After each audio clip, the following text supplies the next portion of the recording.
Do you want to create custom calculations for tables, columns, and measures?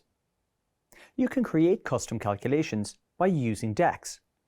Over the next couple of minutes, you'll learn about context and how it impacts DAX measures. You will also examine different scenarios where measures are presented in various ways. AdventureWorks wants to analyze its sales data, determine which customers make the largest purchases, and compute stock in hand across all stores in an inventory management scenario. At this stage of the course, you should be familiar with the concepts of DAX measures and contexts. You'll often create measures in the form of custom calculations, but these custom calculations are context sensitive. It's important to understand the influence of context because it can result in variations in your calculations. These variations are based on the level of data you are evaluating, the model structure, and the visual you are using to represent it.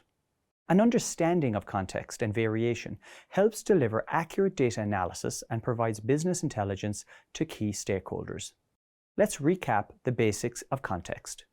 Context in DAX comes in two primary forms: row context and filter context. Row context is the current row being evaluated in an expression, like racing bikes in the AdventureWorks dataset. In contrast, when you build reports in Power BI, you can filter the report data, which results in DAX using the filter context. This is the subset of data the calculation operates upon, influenced by visuals or reports filters. For AdventureWorks, it could be all cross-country bicycles sold in North America. Now let's explore the impact of context on DAX to understand how the use of context in DAX measures can influence business decisions. AdventureWorks wants to analyze and present a report on annual total revenue.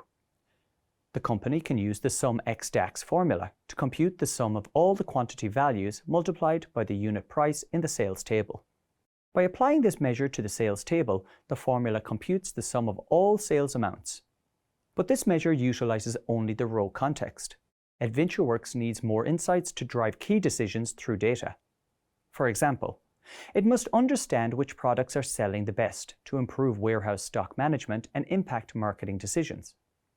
To identify the best performing product categories, AdventureWorks can filter the dataset using a DAX query.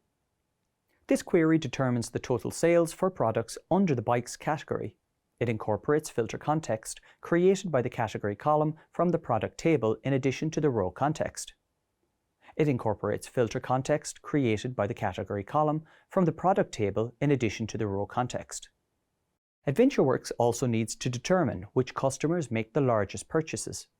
First, the company must determine the average purchase amount using the average DAX function. It can calculate the average sales amount per customer by applying this measure to the sales dataset.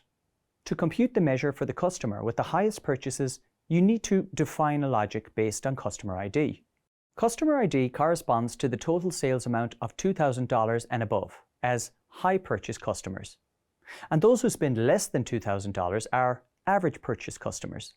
In this case, the customer ID is now acting as a filter context to compute the measure. This instructs the sales and marketing team which customers to target in their campaigns. You should now be familiar with the impact of context on DAX. The context-sensitive nature of DAX is a powerful feature of Power BI. It enables dynamic calculations based on the context in which the DAX computes the formula.